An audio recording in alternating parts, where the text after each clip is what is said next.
Cronología de una reforma viva. Artículo escrito por Raúl Daniel Real Pequetama. Para comenzar la exposición de este artículo, quiero adoptar las palabras de Julián Sabogal Tamayo, en las cuales nos expresa que el conocimiento de esta realidad nos demuestra que el desarrollo actual no es el mejor de los posibles y por ello debemos buscar alternativas. A estas alternativas tiene que contribuir la universidad, pero no mirando desde afuera, sino inmersa en el territorio, dejándose cambiar por el territorio. Este artículo está organizado en 4 partes. La introducción, su primera parte, que es el sueño de un departamento y su universidad. La segunda parte, la globalización frente a la reforma universitaria. Y por último, sus conclusiones. En la introducción nos podemos dar cuenta cómo el artículo realiza una cronología histórica y cambiante de la Universidad de Nariño, donde es notable que la universidad tiene un elemento diferenciador, el cual es el paradigma universidad-región. Posteriormente, nos encontramos cómo dentro del artículo miramos la historia y fundación del departamento de Nariño.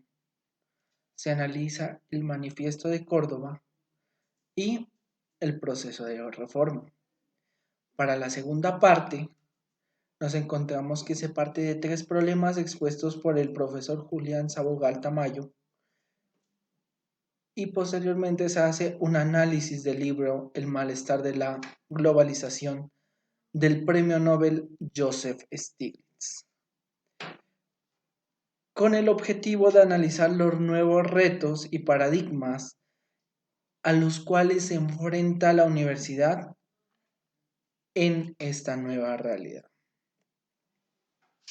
Para comenzar el artículo nos encontramos cómo se parte de su historia. Para comenzar el artículo he determinado el sueño de un departamento y su universidad, reconociendo que desde la época precolombina en el departamento de Nariño existían varias comunidades indígenas con culturas y cosmovisiones diferentes. En la época precolombina, en los territorios que es el departamento de Nariño, encontramos a los pastos, a los quillacingas, a los sindaguas, a los nulpes, los tumacos, los abades, los chapanchicas, entre otros más y otros que también se perdieron en el tiempo. Avanzando en el tiempo nos encontramos que en la época de la colonización, en 1712, dentro de una pequeña ciudad en el Valle de Atrís, se fundó el primer colegio de la Compañía de Jesús, lo que sería lo que precursó la Universidad de Nariño en estos momentos. Este colegio se fundó en lo que es la Universidad de Nariño del Centro y funcionó hasta 1767, cuando los jesuitas fueron expulsados de América. Posteriormente se desarrollaron varios intentos de seguir activo el colegio y no fue hasta mucho tiempo después cuando comenzó a funcionar directamente como una universidad. Encontramos que hubo un movimiento político y social de parte de la comunidad nariñense en donde se clamaba que se reconozca el departamento de Nariño como un elemento independiente de el departamento del Cauca y también de la provincia de Quito. Entonces nos vamos a encontrar cómo en 1904 el presidente, poeta, jurista y estadista José Manuel Marroquín, mediante la Ley Primera del 6 de agosto de 1904, creó el departamento de Nariño. En esta Ley Primera nos encontramos como dice este verso al comenzar: con el nombre de Nariño erígese en departamento los territorios meridionales de la República, y su capital será la ciudad de Pasto.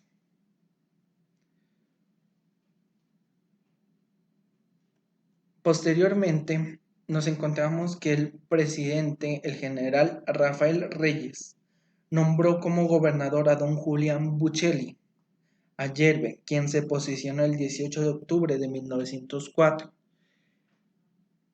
Don Julián Buccelli Ayerbe es destacado en la historia de Nariño porque era un nariñense visionario, era jurista, politólogo, y creía que en Nariño tenía que haber un modelo de región basado en la instrucción pública, vías de comunicación y administración eficaz.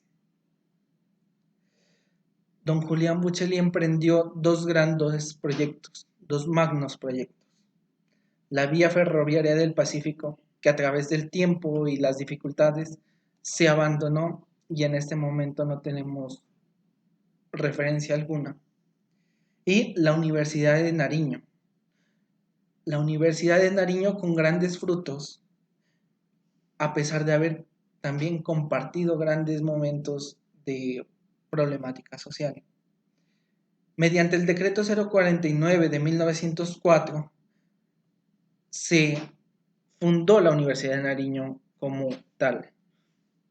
En su artículo tercero, cuando uno revisa el decreto, es muy interesante encontrar que hay muchos principios muy avanzados a su tiempo, pero el artículo 3 llama mucho la atención porque establece la primera forma de autonomía universitaria. Dice así el artículo tercero: la Universidad de Nariño es autónoma. El gobierno intervendrá más como patrono que como inspector de su régimen interno. Es muy importante el reconocimiento de la Universidad de Nariño con su autonomía, que posteriormente la hemos venido cultivando y en el año actual es una de las remembranzas y de los íconos que enaltecen la vida universitaria de Colombia y del mundo. En 1712 nos encontramos el primer colegio de la Compañía de Jesús. 200 años más tarde, en 1904, se creó la Universidad de Nariño, como tal, por don Julián Buccelli. Y nos vamos a encontrar que 14 años después de la creación de la Universidad de Nariño, se gestó un movimiento social, el cual culminó con el Manifiesto de Córdoba en 1918. Este movimiento social responde directamente a un contexto en donde no habían libertades y la opresión era una de las características del gobierno. En este documento, en el Manifiesto de Córdoba, se establecen 10 principios para la reforma y la actualización de las universidades latinoamericanas y mundiales. El primero es la autonomía universitaria, el cogobierno estudiantil, la conformación de una asamblea universitaria representada por los 3 estamentos, la elección de profesores por sus capacidades, la renovación de docentes, la libertad en el método pedagógico, la libertad y diferencias de cátedra, la gratuidad de la enseñanza superior, la libre asistencia estudiantil y la intervención responsable de la universidad en asuntos de la nación, en defensa de la democracia. Nos encontramos como este manifiesto y este movimiento social conllevó a grandes cambios sociales dentro de este país, pero también como el uso de la ideología debe ser responsable. Los movimientos sociales tienden a idealizar resultados y es menester de los líderes avivar el proceso, pero también tienen el deber de detener las insolencias que terminan en graves crisis. Un ejemplo, aquí nos encontramos como en 1982 Argentina se adentró en una guerra con una potencia mundial, la cual se convirtió en un conflicto conocido como el Guerra de las Malvinas o conflicto del Atlántico Sur, que se puede catalogar como la peor crisis internacional de Sudamérica. Nos encontramos también como el Manifiesto de Córdoba consagra estos 10 principios, pero de estos 10 principios la autonomía universitaria es el más destacado y más enaltecido por la Universidad de Nariño. Nos vamos a encontrar también que la Corte Constitucional colocó límites a este principio, porque este principio no puede ser plenipotenciario. Y en 6 casos los ha enumerado y los ha explicado. Primero que todo, cabe resaltar que la autonomía universitaria no es absoluta. Está limitada al orden público, al interés general y al bien común de la nación. La autonomía universitaria, como segundo punto, está bajo la inspección y vigilancia del gobierno y del Estado. Tercero, la autonomía universitaria le permite a las instituciones de educación superior una libre determinación de estatutos que tienen que estar en consonancia con la ley y la Constitución Nacional. Cuarto, encontramos que estos estatutos son voluntariamente aceptados por el ciudadano y son obligatorios para toda la comunidad educativa. Estos reglamentos pueden tener en sí una libertad académica, administrativa, económica, para proteger los derechos de las instituciones de educación superior. Como quinto nos encontramos cómo el legislador puede limitar la autonomía sin alterar ni anular el núcleo esencial de la autonomía universitaria. Y el último punto es donde la autonomía universitaria es un derecho limitado y complejo. Limitado porque está limitado para garantizar el funcionamiento adecuado de las instituciones y complejo porque involucra otros derechos de las personas. Cuando hablamos de reforma de la Universidad de Nariño, creemos que estamos en un ambiente actual, pero debemos remontarnos también a 1972, cuando el doctor Luis Eduardo Mora Osejo tuvo la intención de modernizar la institución mediante 2 parámetros, el de la democracia y la participación, con unos tintes.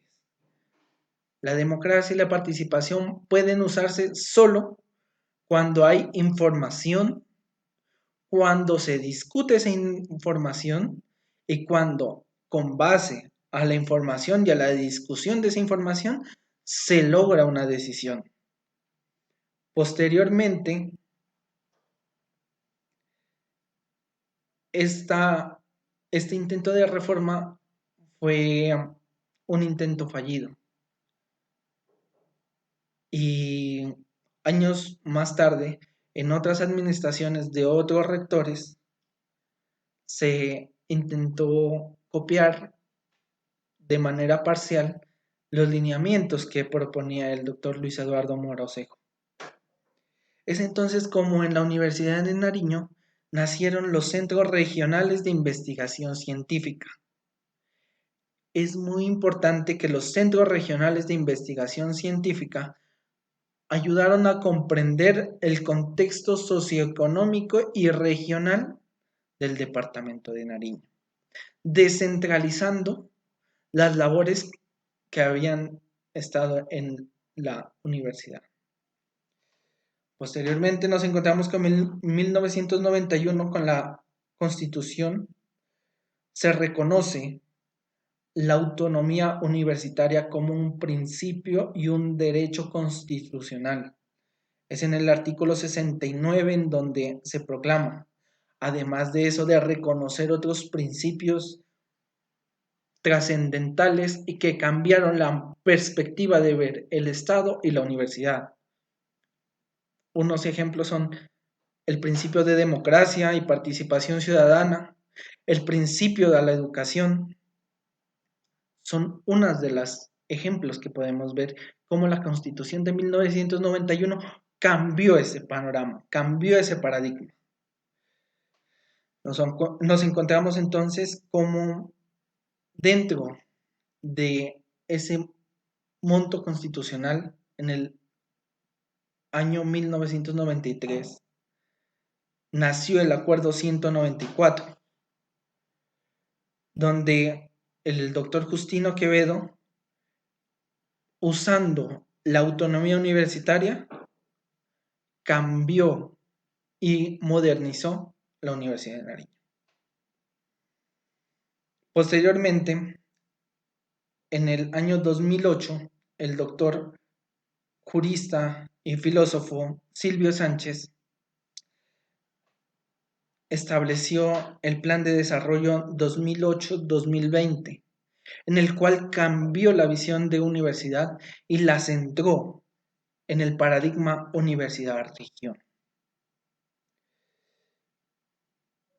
Y mediante la resolución 1781 del 8 de mayo de 2009, reconoce a la Asamblea Universitaria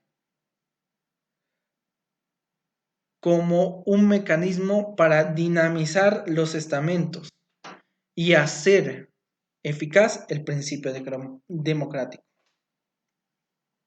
La importancia de la Asamblea Universitaria en el trayecto de la reforma de la Universidad de Nariño fue constitucionalizar directamente la nueva universidad. Nos encontramos como el proyecto educativo institucional fue promulgado el 15 de marzo de 2013 en el Acuerdo 035 y marca un nuevo papel de la universidad, una universidad conforme a la Constitución, una universidad con democracia, participación ciudadana, donde tiene como elementos los principios de autonomía, la autonomía universitaria y a la autodeterminación que tenían estas, la libertad y la responsabilidad social.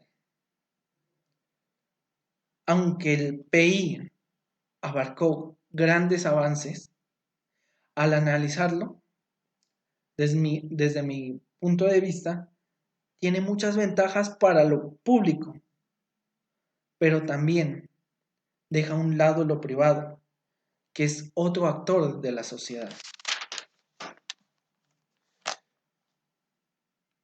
Sigue avanzando la reforma de la Universidad de Nariño.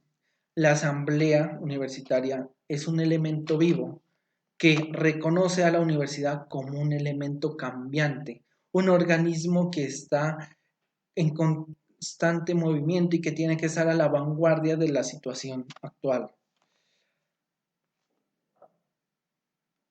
La última fase de la asamblea, que fue hasta el 2019, es donde donde elaboró el nuevo Estatuto General con el Acuerdo 080 de diciembre 23 de 2019, donde esclarece como un marco, como unos principios, la autonomía universitaria, la democracia, participación y pluralismo, la pertinencia, la responsabilidad social, la justicia y la equidad, la universalidad y la cientificidad, la excelencia académica, la libertad de cátedra y aprendizaje, la solidaridad, la transparencia, la planeación, la economía y la laicidad. Además de tocar temas de la organización administrativa de la universidad que son propios de este menester. Al finalizar de este artículo nos encontramos como, al finalizar esta primera parte, nos encontramos como el docente Julián Sabogal Tamaño dice que, y nos hace recordar que la universidad debe ser una universidad de lectores, escritores y pensadores, capaces de contribuir a la construcción de mundos mejores, mundos alternativos dentro de este marco. Es hora de que el proyecto de don Julián Buccelli tome las riendas de la sociedad, porque estamos dentro de un marco, de una pandemia, de una crisis social, de una crisis económica. La universidad tiene que tomar las riendas de la sociedad y abanderar los procesos para salir y evitar las crisis sociales, económicas, culturales de esta pandemia. En este contexto, nos encontramos como la universidad debe ser una actora dinámica y participativa que sea el puente entre la crisis y el desarrollo.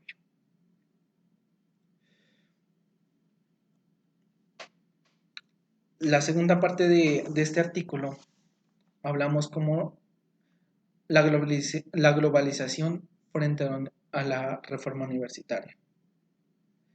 Nos encontramos como el doctor Julián Sabogal Tamayo nos explica la crisis civilizatoria, donde reconoce tres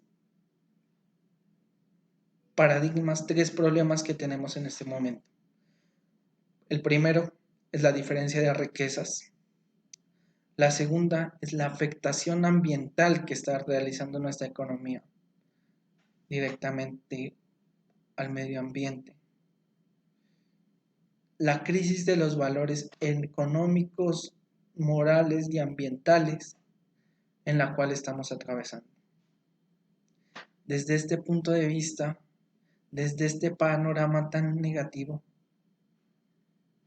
tenemos que buscar alternativas que nos permitan el desarrollo.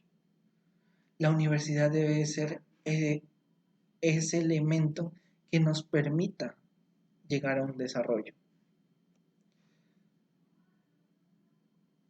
Nos enfocamos en el libro El malestar en la globalización del Premio Nobel de Economía Joseph Stiglitz, donde se analizan las consecuencias económicas emergentes por parte de los nuevos procesos enfocados directamente a la globalización. Uno de los primeros parámetros que se reconoce es la imposición de los estándares internacionales, los cuales en un principio se lo reconocía como la única vía para llegar a un desarrollo. Pero nos encontramos con otro panorama completamente diferente, puesto que estos elementos son beneficiosos para países de primer mundo, y, en muchos casos, no en todos, perjudiciales para las economías emergentes. Una, la segunda problema que nos encontramos es como el cerco de organizaciones que estaban enfocadas en el desarrollo, en la eliminación de la pobreza, en terminar con muchas desigualdades, con ayudar a que no se produzca eh, el cambio climático, perdieron su núcleo y se han dedicado directamente a estandarizar los países.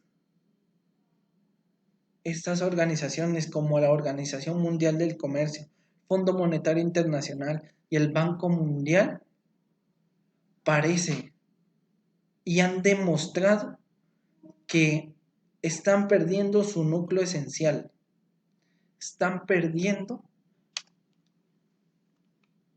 verdaderamente su finalidad. Otro de los problemas es cómo la actividad de estos organismos se ha perdido por la falta de transparencia. Y al no tener esta transparencia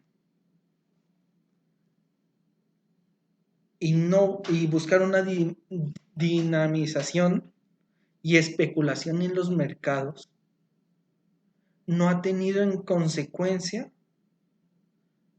en cuenta las condiciones de países y de economías emergentes, cómo las consecuencias son directas en países débiles económicamente hablando.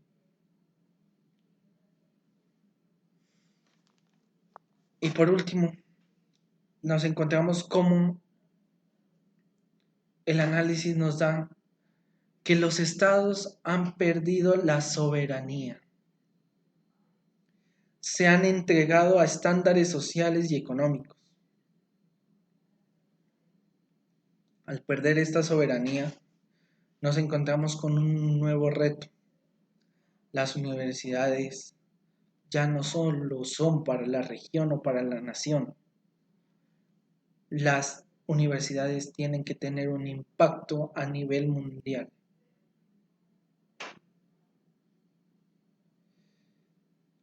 Y así es como el mundo y la economía y la sociedad es enteramente dinámica.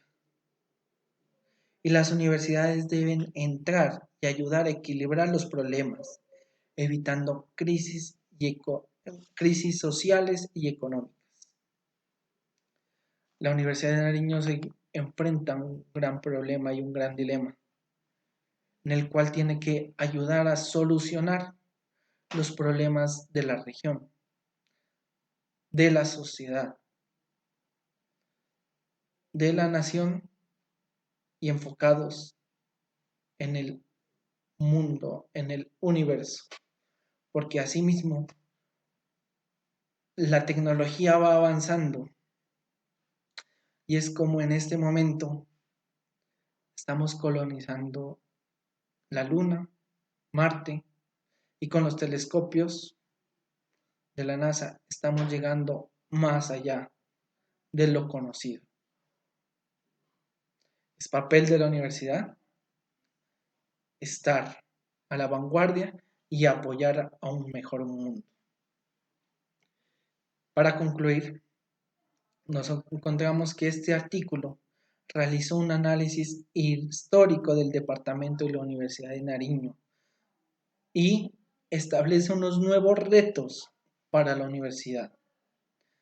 La Universidad de Nariño nació en 1702 y es un resultado del labor de los nariñenses.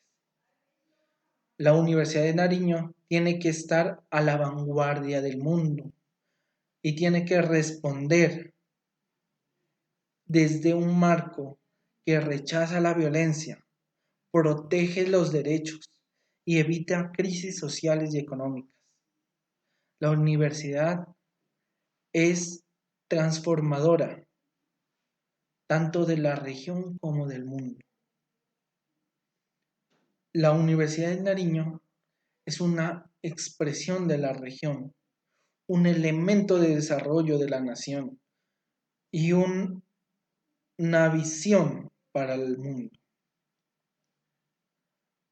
En el marco de la pandemia, la Universidad de Nariño tiene otro papel, el papel de mitigar la crisis universitaria, la crisis social, económica y cultural, donde se deben evaluar las ayudas que se han dado hasta este momento y donde se debe optimizar el papel y el apoyo a la sociedad. La Universidad de Nariño tiene que convertirse en un elemento de desarrollo y que ayude a solventar la crisis de la región y de la sociedad. La Universidad de Nariño, dentro de la globalización, su papel es ser dinámica y también un elemento de desarrollo, donde nos permita no cometer errores y ayudar al desarrollo social, económico, cultural de la región, de la nación y del mundo. Y para finalizar, la UDENAR y las instituciones de educación superior no solo son responsables de ser un papel proactivo para el desarrollo regional, son responsables para hacer un papel proactivo para el desarrollo universal. Muchas gracias. Y para concluir esta frase que salió del escrito, donde los procesos tecnológicos adquiridos gracias a la globalización involucran a la academia y a humanidad en innovaciones que van más allá de lo conocido. Como se ha dicho, la Universidad de Nariño debe prepararse para servir al universo, acompañando los cambios que se presenten en el mundo y los conocimientos que desarrollen para entender el universo y mejorar la calidad de vida de aquí en la Tierra. Muchas gracias.